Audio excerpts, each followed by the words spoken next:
Hey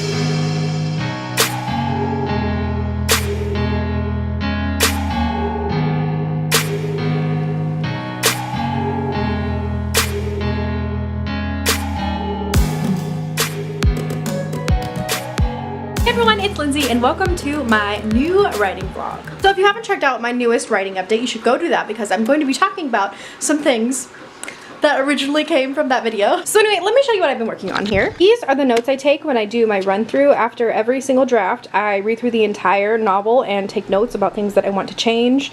The colors correspond to different things like plot, character, miscellaneous, or world building. I got this from Susan Dennard. I kind of adapted my own method from her and it's worked really great for me. So these are all the things that I've been working on, and one of the things on this side that I needed to beef up was my character arc. It needed darkened. So that was what I had been working on the past few days and I finished that. So now I don't really have anything else to work on with When the Sea Came for Us, like content wise, I guess big developmental picture wise, until I get my edit letter from my mentor. I want to keep working on it because I do want to be querying this in the new year, so I think I'm gonna do line edits. Jessica, don't kill me.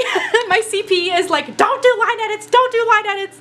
But she's so right, because like, what if I get my edit letter and my mentor is like, hey, you need to cut all of these scenes or match these together, and I'm like, I just spent like 3 days line editing those. I'm making a bad decision. Let me make a bad decision. Don't kill me, Jessica, I'm sorry. Anyways, honestly, I might just do the first few, like, the first few chapters in here are so bad. Like, I wrote the first draft of this book in 2017, and then I started rewriting the second draft in 2017, but I only did the first like 7 chapters, and those first 7 chapters are so much more rough than the rest of the book. Like 8 and beyond are excellent, but the first few are so rough, and those are the ones I really want to touch up on because they're just like bleh. Also, do you hear how loud my dryer is? Apartment living. Okay, but before I get started today, I need to go ahead and make my to-do list because it keeps me really accountable and on track. I love bullet journals. I use them all the time, and I just got a new one. Like, look how thin this one is in comparison to my old one.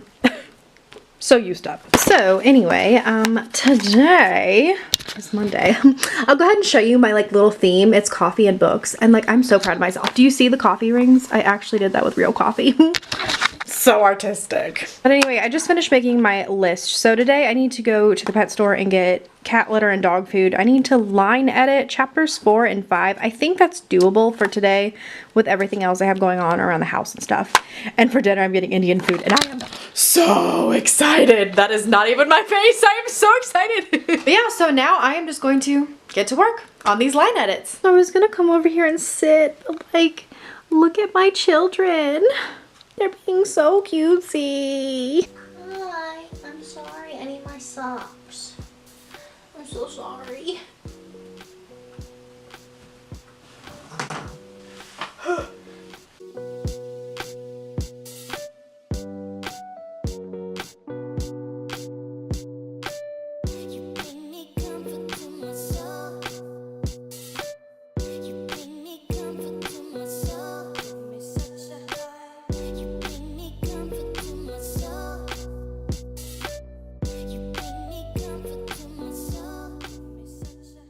You guys, that took so much longer than was necessary. So I worked for roughly an hour and 45 minutes and I only got 6 pages done.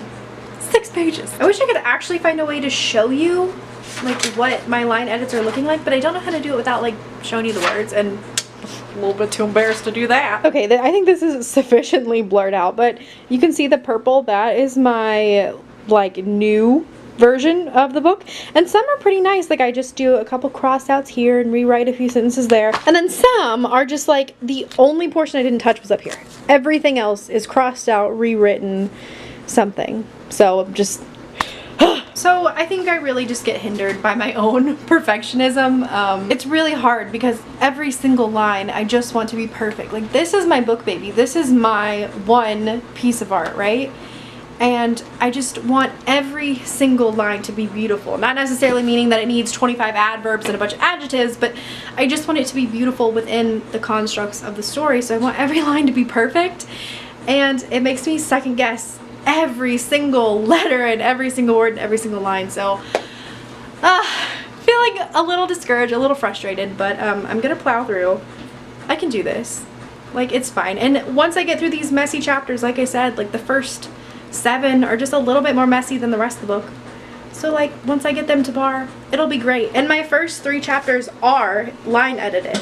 I had to line edit them for AuthorMentorMatch. So they read great, I think. I've gotten some amazing feedback on them, and I feel confident about them. So I know I can get the rest of the book up to standard. But anyway, so my lunch is cooling. I thought I would talk to you guys about what I'm reading. I'm currently reading The Girl of Fire and Thorns by Ray Carson.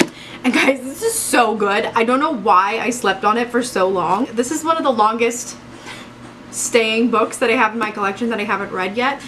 I saw a booktuber that I used to watch all the time, and she was raving about this, about how much she loved it. And then as I like continued to watch her videos, I realized she's not quite as critical as I am, and then I was really kind of like, oh crap, like I'm not gonna like this book.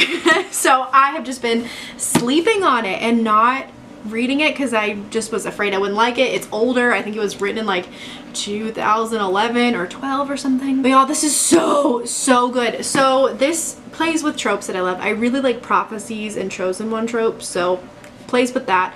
But it is about a dark-skinned plus size princess who is sassy and is going to save the kingdom. And like I just didn't know how bad I needed this in my life. For those of you that didn't know, my YA dark fantasy book When the Sea Came For Us features a plus size protagonist, and it's not about her trying to lose weight or her dealing with her fatness in any way. It's just a plus size girl living her life and having to survive in a bad situation, and that's what this is. And it's so refreshing. I find this character's perspective very relatable. She just is kind of like, she loves herself and she loves how she looks, but at the same time she feels a little self-conscious sometimes when people make comments, or maybe when she's like, you know, the only fat girl in the room, she feels a little like, ooh. But she loves to eat. She eats her feelings. She loves sweets, and she lives her life. And I love that she's still described as pretty even though she's fat, because like the two aren't mutually exclusive. So it's really nice to read about, and just her being this strong, independent, smart character, and being fat is just such nice rep, and it's nice to see yourself in a book, you know? I think representation is so important, and this is why. So I am utterly loving this. And yeah, look for my wrap up when I finish it this month, and you can see my final thoughts. The food is finally here. The lighting is so bad, but it is chicken tikka marsala and samosas. I'm so excited. So babe, what are our plans for tonight? Food, and Fantastic Beasts. He bought me Fantastic Beasts tickets. I'm so excited. Now we're just gonna eat some dinner, watch some Office, until it's time for Fantastic Beasts. Hey guys, so we just got back from the movie. It was pretty good. I really enjoyed it. I do think that I liked the first one better a little bit more, but I love the magic. There were so many nifflers, and I love the nifflers. It was really fun. It was enjoyable. We had our Indian food and we had our little date night, and I really enjoyed that. I have about 2 pages left of chapter 4 to line edit. I'm not gonna get to it tonight, and I'm definitely not gonna get to chapter 5. So that's just the way it is sometimes. Tomorrow I will be back at it. I will be finishing up chapter 4 and doing chapter 5, and yeah, so I guess that's all for this writing vlog. If you like vlogs, make sure you tell me in the comments, because these are really fun and kind of easy to do, and I'd like to do more of them if you enjoy them. So let me know. Don't forget to like and subscribe, and I'll see you in the next one. Bye!